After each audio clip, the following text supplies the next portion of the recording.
എല്ലാവർക്കും ഒരു ഹായ്. അപ്പോൾ എന്താണ് പോകുന്നത് ബാറ്റിൽ ത്രൂ ദ ഹെവൻ എന്ന സീരീസിന്റെ എപ്പിസോഡ് 6 അതിനു മുമ്പ് ഹാപ്പി ക്രിസ്മസ്, സമൃദ്ധിയുടെയും സംസ്കൃത ആലയാണ്ട ഹാപ്പി ക്രിസ്മസ് അത് മതി. ഓക്കെ, അപ്പോൾ എപ്പിസോഡിന്റെ ആദ്യം തന്നെ ഖാൻഫങ് മാസ്റ്ററിനെ കൊല്ലാനായിട്ട് ഷിയോ എന്നോട് പറയാണ്. മാസ്റ്ററാണെങ്കിൽ എനിക്ക് കുഴപ്പമില്ല, ഷിയോ എന്നപ്പോൾ മാസ്റ്റർ എന്നോട് ക്ഷമിക്കുക എന്ന് പറഞ്ഞിട്ട് ഫ്ലെയിം മന്ത്ര ആ ഗ്രന്ഥം എടുത്ത് കാണിക്കുന്നു. അത് കണ്ടിട്ട് നീ എന്താ ചെയ്യാൻ പോകുന്നത് എന്ന് പറയുമ്പോൾ ഖാൻഫങ് നിനക്ക് ഇത് ആവശ്യമല്ലേ, സ്വപ്നം കണ്ടാൽ മതി എന്ന് പറഞ്ഞ് അത് താഴെ കിടുവാണ്. അതുകൊണ്ട് ഷോക്കായിട്ട് ഫ്രണ്ടിലോട്ട് വരുന്ന സമയത്ത് മാസ്റ്റർ യൂണറിനെ രക്ഷിച്ചു. ഇനി ഹാൻഫങ്ങിന് ഒരിക്കലും ഫ്ലെയിം മന്ത്ര അത് മുഴുവനായിട്ടും കൾട്ടിവേഷൻ ചെയ്യാൻ കഴിയില്ല. അതുകൊണ്ട് ദേഷ്യം വന്ന ഹാൻഫങ് ഇനി ഇവിടെ നിന്ന് ആരും ജീവനോടെ പോകില്ല എന്ന് പറഞ്ഞ് ഒരു വലിയ പവർ ഉപയോഗിക്കുന്നു. അപ്പോൾ തന്നെ അവിടെ മുഴുവൻ ഇടിയാനായിട്ട് തുടങ്ങി. അത് തടയാൻ നോക്കിയെങ്കിലും പറ്റില്ല, ആ ഹോളിലൂടെ താഴേക്ക് വീഴുവാണ്. അതിനടിയിലാണ് ഫാളൻ ഹാർട്ട് ഫ്ലെയിം. അപ്പോഴേക്കും അവിടെ ഇടിഞ്ഞു തുടങ്ങിയപ്പോൾ ഹാൻഫങ് പോയി യൂണറിനെ കയറ്റിയും വിട്ട് ആ മാസ്റ്റർ അറങ്ങിനുള്ളിലേക്കും പോയി. അതിനുശേഷം യൂണർ അവിടെ മയങ്ങിക്കിടക്കുമ്പോൾ ഗുയാബ വന്നിട്ട് അവളെ എടുത്തുകൊണ്ട് പോകുന്നു. അതിനുശേഷം യൂണർ കണ്ണു തുറക്കുവാണ്. അടുത്ത് ഗുയാബയുണ്ട്, നിനക്ക് മെഡിസിൻ തന്നിട്ടുണ്ട്, റെസ്റ്റ് എടുക്കണം എന്ന് അവൾക്ക് ഷിയോയാൻ അതിനുള്ളിലേക്ക് ഇവിടെ എനിക്ക് പോകണമെന്ന് പറയുമ്പോൾ അവളെ തടഞ്ഞിട്ട് ഹെഡ് മാസ്റ്റർ ലീഡേഴ്സൊക്കെ ഒരുപാട് നോക്കി. എന്ന് അവനെ രക്ഷിക്കാൻ കഴിഞ്ഞില്ല, കാരണം അവൻ ഫാളൻ ഹാർട്ട് ഫ്ലെയിമിലേക്കാണ് വീണത്. ചാരമായി പോയി കാണും. എന്ന് ഇത് യൂണറിനെ താങ്ങാൻ പോലും കഴിഞ്ഞില്ല. അവളപ്പോൾ ഇല്ല, ഷിയോയാൻ ജീവനോടെ ഉണ്ട് എന്ന് പറഞ്ഞ് അങ്ങോട്ട് പോകുന്നു. ഹെഡ് മാസ്റ്റർ എൽഡേഴ്സ് ഇപ്പോഴത്തെ ബ്ലേസിൻ ടവർ നോക്കുവാണ്. ഷിയോയാൻ അതുപോലെ തന്നെ മെഡിസിൻ തേച്ച് അവരുടെ ബെസ്റ്റ് കാണിച്ചു. ഹാൻഫങ്ങിനെ ലെവലിന്റെ ഫ്ലെയിം കൊടുക്കാതെ നോക്കി. എന്നാൽ അതിന് കൊടുക്കേണ്ടി വന്നത് അവന്റെ ജീവനായിരുന്നു. ഒരു വഴിയില്ലേ എന്ന് ചോദിക്കുമ്പോൾ ഒരു വഴിയില്ല. അവൻ ഈ അക്കാഡമിക്ക് വേണ്ടി സാക്രിഫൈസ് ചെയ്തു. അതെല്ലാം കേട്ട് യൂണർ വരുമായിരുന്നു. അവളെ തടഞ്ഞിട്ട് എനിക്കറിയാം നിന്റെ അവസ്ഥ, ഷിയോയന് വേണ്ടിയെങ്കിലും നീ നിന്റെ ഹെൽത്ത് നോക്കണം. അവളാണെങ്കിൽ ഷിയോയൻ ഇപ്പോഴും ജീവനോടെ ഉണ്ട് എന്ന് മനസ്സിലാണ് നിൽക്കുന്നത്. അവൾക്ക് പോകണമെന്ന് പറയുമ്പോൾ അവളെ പറഞ്ഞ് മനസ്സിലാക്കാൻ നോക്കുന്നു. ഷിയോയന്റെ ഡൗക്കി ഡിസപ്പിയർ ആയി പോയി. അത് കേട്ട് അവൾക്ക് ഒരുപാട് സങ്കടമായി. ഇതേ സമയത്ത് ഷിയോയൻ എവിടെയോ കിടക്കുന്നത് പോലെ അത് മാഗ്മ വേൾഡാണ്. പ്ലേസിൻ ടവറിന്റെ ബോട്ടം ആ ഭാഗത്താണ് വീണത്. അവിടെ കിടക്കുന്നു. കണ്ണു തുറക്കുമ്പോൾ അപ്പോൾ തന്നെ അവൻ റിങ് യൂസ് ചെയ്ത് മാസ്റ്ററിന്റെ അടുത്തേക്ക് പോവാണ്. എന്നാൽ മാസ്റ്റർ കണ്ണു തുറക്കുന്നില്ല, മൈൻഡ് വോയിസ് മാത്രം. അവൻ എന്തു പറ്റിയെന്ന് ചോദിക്കുമ്പോൾ സാധാരണ ഒരു ഡവ് പ്രാക്ടീഷണേഴ്സ് ആണ് ഇതിനുള്ളിലേക്ക് വീണതെങ്കിൽ അവൻ സ്പോട്ടിൽ ചാരമായി പോയിനി എന്ന് ഷിയോയനെ മാസ്റ്റർ ബോൺചില്ലും ഫ്ലെയിം ഉപയോഗിച്ച് രക്ഷിച്ചു. എനിക്ക് ഒരുപാട് എനർജി ഉപയോഗിക്കേണ്ടി വന്നു, എന്നാൽ എനിക്ക് അനന്തമായ ഉറക്കത്തിലേക്ക് പോവുകയാണ്. ഷിയോയൻ കാരണമാണ് എന്ന് പറയുമ്പോൾ ഞാൻ പറയുന്നത് കേൾക്ക്. ഫാളൻ ഹാർട്ട് ഫ്ലെയിം അതിന്റെ ഫയർ സ്പിരിറ്റ് രൂപത്തിലേക്ക് കൺവേർട്ടായി. അതിന്റെ ഫയർ പൈത്തൺ എന്നാണ് പറയുന്നത്. നിനക്കത് എടുക്കാം, അത് ചെയ്യണമെങ്കിൽ അതിന്റെ കോർ ഭാഗത്ത് പോകണം എന്ന് പറയുമ്പോൾ ഞാൻ അത് എടുക്കും. എങ്ങനെ ഈ മാസ്റ്ററിനെ തിരികെ കൊണ്ടുവരും നന്ദി പറഞ്ഞിട്ട് പോവാണ്. അതിനു മുൻപ് ആ ബോൺചില്ലി ഫ്ലെയിം അവന് കൊടുക്കുന്നു. പുറത്തെ ക്യൂൻ മെഡിസ് അവന്റെ മുഖത്തോട്ട് ഒരടി. അവൻ എഴുന്നേൽക്കാൻ തുടങ്ങിയപ്പോൾ പിന്നൊരടി. എന്നെ എന്തിനാ അടിച്ച് എന്ന് ചോദിക്കുമ്പോൾ ഒന്ന് നിന്നെ ഉറക്കത്തിൽ നിന്ന് എഴുന്നേൽപ്പിച്ചത്, രണ്ട് ഇതുപോലെയുള്ള സ്ഥലത്ത് എന്നെ കൊണ്ട് വന്നതിന്. അവനും അപ്പോഴാണ് ആ സ്ഥലം ഒന്ന് കാണുന്നത്. എന്നിട്ട് ക്യൂൻ മെഡിസയ്ക്ക് ആ ഗ്രീൻ ലോട്ടസ് ഫ്ലെയിം അത് തിരികെ കൊടുക്കുകയാണ്. എന്നോട് ക്ഷമി, ഇത് യൂസ് ചെയ്ത് വയ്ക്കും. എന്നാൽ ക്യൂൻ മെഡിസ എന്നിട്ട് ഒറ്റയ്ക്ക് ഫാളൻ ഹാർട്ട് ഫ്ലെയിം എടുക്കാനില്ലേ? അതിന് ഷിയോയൻ ഇത് ജോക്കല്ല അടിക്കുന്നത്, എനിക്ക് ആ ഫ്ലെയിം വേണം, എൻ്റെ അച്ഛനെ രക്ഷിക്കണം, ഇവിടെ ഡേഞ്ചറാണ് എന്ന് പറയുമ്പോൾ എന്നാൽ ക്യൂൻ മെഡിസ എന്തായാലും കെയർ ചെയ്യാൻ നോക്കണം. ഞാൻ ക്യൂൻ മെഡിസാണ്, നമ്മൾ ഏതോ മൊമെന്റ് ഫേസ് ചെയ്യും. ഞാൻ പോകണമെന്ന് വെച്ചാൽ ഞാൻ പോകും, ഇല്ലെന്ന് വെച്ചാൽ ആർക്കും തടുക്കാൻ കഴിയില്ല.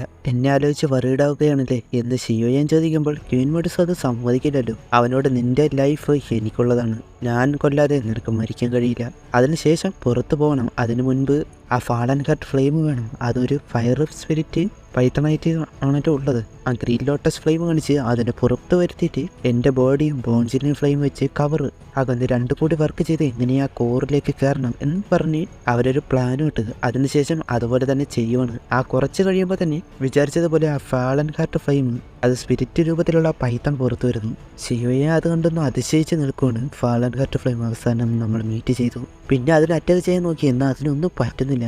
ക്യൂൻ മെഡിസയ്ക്ക് അറ്റാക്ക് ഒക്കെ തടയാൻ പ്രയാസപ്പെടുകയാണ്. ഇതൊരു പാമ്പാണെങ്കിലും ഒരു ഹെവൻലി ഫ്ലെയിമിന്റെ സ്പിരിറ്റ് രൂപമാണല്ലോ, അതുകൊണ്ട് തന്നെ ക്യൂൻ മെഡിസയ്ക്ക് കൺട്രോൾ ചെയ്യാൻ കഴിയില്ല. അത് തുടർച്ചയായിട്ട് അറ്റാക്ക്. അപ്പോഴാണ് ഷിയോയാന യഥാർത്ഥ ഫാളൻ ഹാർട്ട് ഫ്ലെയിം അതിന്റെ കോറ് ഭാഗത്ത് കാണുന്നു. എനിക്ക് കിട്ടി, ഞാൻ അതിനുള്ളിൽ പോയി എടുക്കാൻ പോകുന്നു. എന്നാൽ ക്യൂൻ മെഡിസ് അത് തടയുവാണ്, അത് റിസ്ക് ആണ്, നിനക്ക് വല്ലതും പറ്റുമെന്ന് പറയുമ്പോൾ ഇല്ല എനിക്കത് വേണം എന്ന് പറഞ്ഞ് ബോൺചില്ലി ഫ്ലെയിം ഉപയോഗിച്ച് അതിനുള്ളിലേക്ക് കയറുവാണ്. ക്യൂൻ മെഡിസ പറയുന്നുണ്ട്, നിന്നെ കൊല്ല എനിക്ക് മാത്രമാണ് അധികാരം, നീ പോയി മരിക്കരുത്, നീ തോറ്റുപോയാൽ നിന്നെ ഞാൻ നോക്കൂ എന്ന് പറയുവാണ്. അതിനുള്ളിൽ സ്റ്റെബിലൈസ് ആയിട്ട് നിൽക്കാൻ ഷിയോയന് കഴിയുന്നില്ല, അത് മൂവ് ആയിക്കൊണ്ടിരിക്കുകയാണല്ലോ. പുറത്ത് ക്യൂൻ മെഡിസ അറ്റാക്ക് ചെയ്യുന്നു. അവൻ ജീവനോടെ ഉണ്ടോ ഇല്ലയോ എന്ന് പോലും അറിയാൻ പറ്റുന്നില്ല. ഇതേ സമയത്ത് യൂണറിന്റെ കയ്യിലുള്ള അതിൽ ഷിയോയാൻ ജീവനോടെ ഉണ്ട് എന്നത് മനസ്സിലായി. ആ ജേഡ് ടോക്കൺ ഏൻഷ്യന്റ് ടോക്കണുമായിട്ട് റിലേറ്റഡ് ആണ്. അത് വിശ്വസിക്കാനാകുന്ന ഹെഡ് മാസ്റ്റർ എൽഡേഴ്സും അവരകത്തോട്ട് പോവുകയാണ് പെട്ടെന്ന്. അവസാനം എങ്ങനെയൊക്കെ അതിൻ്റെ ഉള്ളിൽ നേരെ നിൽക്കാൻ കഴിയുവാണ് ഷിയോയൻ. ഷിയോയൻ. എന്നിട്ട് മുന്നോട്ട് പോകുമ്പോൾ അവിടെയായിട്ട് കാണുവാണ് യഥാർത്ഥ ഫാളൻ ഹാർട്ട് ഫ്ലെയിം. അപ്പോൾ തന്നെ ഒരു ഹെവൻലി ഫ്ലെയിം ഉപയോഗിച്ച് ഒരു സിഗ്നൽ അവരുടെ പ്ലാൻ പോലെ കാണിക്കുകയാണ്. അപ്പോൾ പുറത്തും അതിൻ്റെ വെളിച്ചം വന്ന് ആ ഭാഗത്ത് വെച്ച് ക്യൂൻ മെഡുസ കുത്തി കൊടുക്കുകയാണ്. ആ ഫാളൻ ഹാർട്ട് ഫ്ലെയിമിൻ്റെ എന്തോ ഒന്ന് ക്യൂൻ മെഡുസയുടെ ബോഡിയിലോട്ടും കയറി. ക്യൂൻ മെഡുസയ്ക്കൊന്നും മനസ്സിലായില്ല. എന്തിനേലും ആ ക്യൂൻ മെഡുസയുടെ മുഖത്തുണ്ടായിരുന്ന പാട് അത് മറഞ്ഞുപോയി. സെവൻകാളയുടെ പൈത്തണായിട്ട് ഇപ്പോൾ സോള് മെർജ് ചെയ്താകാം. എന്നിരുന്നാലും ഷിയോയൻ ആ ഫ്ലെയിം അത് എടുക്കാനായിട്ട് തുടങ്ങി. അവസാനം ഒരു വലിയ എക്സ്പ്ലോഷനോടെയും അത് സംഭവിച്ചു. അത് പുറത്തുള്ളവർക്ക് പോലും മനസ്സിലായി. ആ ജീവൻ മിന്നുന്നതുകൊണ്ട് ഷിയോയന്റെ ജീവൻ അത് റിസ്കിലാണെന്ന്. യൂണർ മെഡൂസ വന്ന് അവനെ വിളിക്കുന്നു. ഇന്ന് അവൻ എഴുന്നേൽക്കുന്നില്ല. അതുകൊണ്ട് സങ്കടത്തോടെ നീ മരിക്കാൻ പാടില്ല, നിന്റെ ജീവൻ എന്റെ കയ്യിലാണ് എന്ന് പറഞ്ഞ് കരയുമ്പോൾ ഷിയോയന്റെ ബോധം വന്ന് മെഡൂസ കരയുന്നത് കൊണ്ട് വിചിസ്റ്റ് നിങ്ങൾ കരയുവാണ്. അതുകൊണ്ട് അവനൊന്നുമില്ല എന്ന് മനസ്സിലായോ? ഇല്ലല്ലോ. അപ്പോഴാണ് അവൻ ഡൗക്കിങ്ങിലേക്ക് കയറി എന്ന് മനസ്സിലായത്. അതുപോലെ തന്നെ ക്യൂൻ മെഡുസയുടെ മുഖത്തുണ്ടായിരുന്ന പാട് അത് കാണാതെ പോയത് പറയാണ്.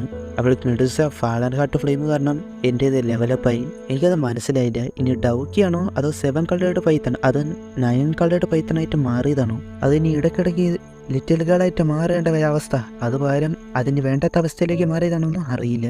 അവൻ്റെ ലെവൽ കൂടിയെന്ന് മനസ്സിലാക്കിയിട്ട് ഫാളൻ ഹാർട്ട് ഫ്ലെയിം റൂളറിലേക്ക് ആക്കിയിട്ട് ടെസ്റ്റ് ചെയ്യുമ്പോഴുണ്ട് ഒരു വലിയ എക്സ്പ്ലോഷൻ. സത്യത്തിൽ ഫാളൻ ഹാർട്ട് ഫ്ലെയിം അതൊരു ഇൻവിസിബിൾ ഫ്ലെയിമാണ്. ഇനി ഇവിടെ നിന്ന് പോകാം. ഡൗക്കിങ് ആയതുകൊണ്ട് തന്നെ വിങ്സ് അത് കിട്ടും. അപ്പോഴാണ് യൂണറിൻ്റെ സൗണ്ട്. ഈ പെണ്ണ് എല്ലായിടത്തും ഉണ്ടല്ലോ എന്ന് ക്യൂൻ മെഡുസ എന്തോ ഒരു പൊസസീവ്നെസ് ആയിട്ട് പറയുന്നു. എന്നിരുന്നാലും വിങ്സ് ഉപയോഗിച്ച് രണ്ടുപേരും കൂടെ പോകുന്നു. പുറത്ത് കാത്തുന്ന യൂണർ ഷിയോയനെ കണ്ട് കരഞ്ഞ് നേരെ വന്ന് കെട്ടിപ്പിടിച്ച് ഹാപ്പി ആയിട്ട് കാര്യം പറയുന്നു. അവളവനെ കാണുമെന്ന് പോലും അറിയില്ലായിരുന്നു എന്നൊക്കെ പറയുമ്പോൾ എന്നാൽ ക്യൂൻ മെഡുസയ്ക്ക് എന്തോ ഈ ഓടിച്ച പോലെ മതി അത് കാണിക്കുന്നത് ഗുയാവനോടും. ഇത് തീർന്നില്ല എന്ന പോലെ. പിന്നെ ഷിയോയനെ വിളിച്ച് മാറ്റെടുത്തിട്ട് അവൾക്ക് ലെവലപ്പായി. അതുകൊണ്ട് തന്നെ ഇനി മോർട്ടൽ വേൾഡിൽ നിൽക്കേണ്ട ആവശ്യമില്ല. എന്നാൽ ഷിയോയൻ പോവാണോ? എന്താ പോകണ്ടേ? അല്ല, അതിന് പിൽസ് ഉണ്ടാക്കി തരാം എന്ന പ്രോമിസ് ഉണ്ടായിരുന്നു എന്ന് പറയുമ്പോൾ അതിന് ഞാൻ പറഞ്ഞു വേണ്ടെന്ന്, അത് പിന്നെ സെറ്റിൽ ചെയ്യണം ഇന്ന് പറഞ്ഞ് ക്യൂൻ മെഡുസ അവിടെ നിന്ന് പോവാണ്. അതിനുശേഷം വെളിയിലേക്ക് വരുമ്പോൾ സിയാനും ബാക്കിയുള്ളവർ അവിടെ ഇരിക്കുന്നു. ശിവനെ കണ്ട് നേരെ അടുത്തേക്ക് വരുവാണ്. എല്ലാവരും അവൻ ജീവനോടെ വന്നതുകൊണ്ട് അതിശയമാണ്. ഹെഡ് മാസ്റ്റർ ആണെങ്കിൽ ഈ അക്കാഡമിക്ക് കിട്ടിയ ഒരു ബ്ലെസ്സിങ് ആണ് ഇവൻ എന്നൊക്കെ പറയുന്നത്. രാത്രി അവൻ മരുന്ന് വെച്ച് കൊടുക്കുമ്പോൾ വേദനിച്ചോ? എനിക്കോ എന്ന് പറഞ്ഞിട്ട് അവൻ്റെ മുഖം ടണ്ണായത് ചോദിക്കുമ്പോൾ അല്ല, നിന്നെ നോക്കുവാണ്. നിന്നെ നോക്കിയാൽ എൻ്റെ എല്ലാ പരുക്കം മാറും. മതിയല്ലോ അവള് ഫ്ലാറ്റ്. എങ്കിലും അവൻ്റെ സാഹസികത പറയുവാണ്. ഞാൻ ക്യൂൻ മെഡുസയും കൂടി ചേർന്ന് ആ ഫാളൻ ഹാർട്ട് ഫ്ലെയിമിനെ എടുത്ത് അത് ഒരുപാട് കഷ്ടപ്പെട്ട് അതൊരു പാമ്പായിട്ടുള്ള ഫോമായിരുന്നു. എങ്കിലും നമ്മൾ രണ്ടുപേരും കൂടെ ചേർന്ന് ഒരുവിധം അതിന് ഉള്ളിൽ കയറി എടുത്തു എന്നൊക്കെ പറയുമ്പോൾ അപ്പോഴാണ് യൂണറിൻ്റെ മുഖം സ്പോട്ടിൽ മാറിയത്. അതൊന്നും അറിയാതെ അവൻ പറയുവാണ്. ഇടയ്ക്ക് വെച്ച് നോക്കുമ്പോൾ മുഖം മാറിയത് കണ്ട് ചുമ്മാ പറഞ്ഞതാണ്, ഞാൻ എൻ്റെ വഴി കൂടെ നോക്കി, ക്യൂൻ മെഡുസ വേറൊരു വഴി കൂടെ നോക്കി എന്ന് പറഞ്ഞ് സംഭവം അവൾ പറ്റിച്ചതാണെന്ന് പറഞ്ഞ് അങ്ങനെ കുറച്ച് കാര്യം പറയുകയാണ്. അതിനുശേഷം ഹാൻഫങ് ഒരു പിൽസ് ഉണ്ടാക്കുമ്പോഴാണ് അങ്ങോട്ട് ഒരാൾ വന്നിട്ട് അവനെ അടിച്ച് തീർപ്പിച്ചു. അതാണ് വൂഗു, കാൾ ഓഫ് സോളിൻ്റെ എൽഡറാണ്. നീ തോറ്റു എന്ന് പറയുമ്പോൾ അതിന് ഞാൻ എന്ത് പണിഷ്മെൻറ്റ് വേണമെങ്കിലും ചെയ്യാം. ജിയാനൻ അക്കാഡമി അവിടെ ഉള്ളവർ പവർഫുള്ളാണ്. എനിക്ക് യഥാർത്ഥ സീ ഹാർട്ട് ഫ്ലെയിം ഉണ്ടെങ്കിൽ അതെനിക്ക് തരണമായിരുന്നു എന്ന് പറയുമ്പോൾ അതുണ്ടെങ്കിൽ നീ ഉറപ്പായിട്ട് എടുക്കുമെന്നാണ്. അതേന്ന് അതിന് മുമ്പ് ഈ ഹെവൻലി ഫ്ലെയിം ഈ ലോകത്ത് വളരെ റയറായ ട്രഷറാണ്. അത് നീ ഒരുപാട് ആഗ്രഹിക്കണം. ഹാൻഫങ് അതുള്ളത് കൊണ്ടാണ് ഞാൻ ചോദിക്കുന്നത്. അത് കെട്ടി ചിരിച്ചിട്ട് അത് ഫർണൈസ് അല്ലെങ്കിൽ ആ മെഡിസിൻ ഉണ്ടാക്കുന്ന അതിലേക്ക് കൊടുക്കുകയാണ്. ഹാൻഫങ് അത് കണ്ടിട്ട് ഇതാണല്ലേ യഥാർത്ഥ ട്രൂ രണ്ടൊന്നാണല്ലേ സീ ഹാർട്ട് ഫ്ലെയിം എന്ന് പറഞ്ഞ് അത് എടുക്കാനായിട്ട് നോക്കി. എന്നാൽ അത് ഹാൻഫങ്ങിന് കൺട്രോൾ ചെയ്യാൻ പറ്റുന്നില്ല. ബോഡി മുഴുവൻ അത് വ്യാപിക്കാൻ തുടങ്ങി. അതുപോലെ തന്നെ അവൻ്റെ ആ കൈയും മുഖമെല്ലാം കത്താനായിട്ടും തുടങ്ങി. അപ്പോഴാണ് മൂവ് പറയുന്നത്, ഇത് ബ്ലഡിൽ ആയിട്ട് ചേരുകയാണെങ്കിൽ ഇതിൻ്റെ ബോൺസ് മസിൽ എല്ലാം കോൾഡ് പോയിസൺ ആകും. കാരണം ഇത് ഡീപ്പ് അണ്ടർവേൾഡിൽ കാണപ്പെടുന്ന ഒരു ഹെവൻലി ഫ്ലെയിമാണ്. നീ ജീവിക്കുന്നത് തന്നെ മരിക്കുന്നതിന് തുല്യമായിട്ടാണ്. ഈ പെയിൻ്റ് ആസ്വദിക്ക്. കാൾ ഓഫ് സോളിൻ്റെ ഒരു ചെറിയ ഗിഫ്റ്റാണ്. ഹാൻഫങ്ങിൻ്റെ പകുതി മുഖമൊക്കെ കത്തി തുടങ്ങിയപ്പോൾ തന്നെ അവൻ പ്ലീസ് ഇത് തിരിച്ചെടുക്കുക, എനിക്ക് വേണ്ട എന്ന് പറഞ്ഞ് കെഞ്ചുമ്പോൾ മൂവ് പറയുന്നത്, നീ ഈ മിഷനിൽ തോറ്റാൽ ഹാൾ ഓഫ് സോൾ തന്ന എല്ലാ ഗിഫ്റ്റും ഇതുപോലെ തിരിച്ചെടുക്കും. അതുപോലെ തന്നെ നിന്നെ എനിക്ക് ഹാൾ ഓഫ് സോളിൽ നിന്ന് മാറ്റാനുള്ള കഴിവുണ്ട്. ഹാൾ ഓഫ് സോൾ എന്ന് പറയാം, സോൾ ഹാൾ എന്ന് തന്നെ പറയാം. അവസാനം മൂവ് അത് തിരികെ എടുക്കണം. അപ്പോഴാണ് ഹാൻഫങ് മെഡിസിൻ സ്റ്റേജാണ് തടഞ്ഞത് എന്ന് പറയുന്നത്. അതുകൊണ്ട് മൂവ് ഷോക്കായി പോയി. അതുപോലെ മാസ്റ്ററിന് ഒരു പുതിയ ഡിസിബിളുണ്ട്, 2 പേർക്ക് ഹെവൻലി ഫ്ലെയിം ഉണ്ട് എന്നതുകൂടി പറയുകയാണ്. ബോൺ ചില്ലിങ് ഫ്ലെയിം അതാണ് മെഡിസിൻ സ്റ്റേജിൻ്റെ യഥാർത്ഥ ഫ്ലെയിം. ബോൺ ചില്ലിങ് ഫ്ലെയിമാണ് മെഡിസിൻ സ്റ്റേജിൻ്റെ ഉള്ളത് എന്നറിയാലോ. അത് കേട്ട് മൂവ് എന്തോ ആലോചിക്കുകയാണ്. അവിടെ വെച്ച് ഈ ഒരു എപ്പിസോഡ് അവസാനിക്കുന്നു. അപ്പോൾ അടുത്ത എപ്പിസോഡ് കാണാം. Okay, by.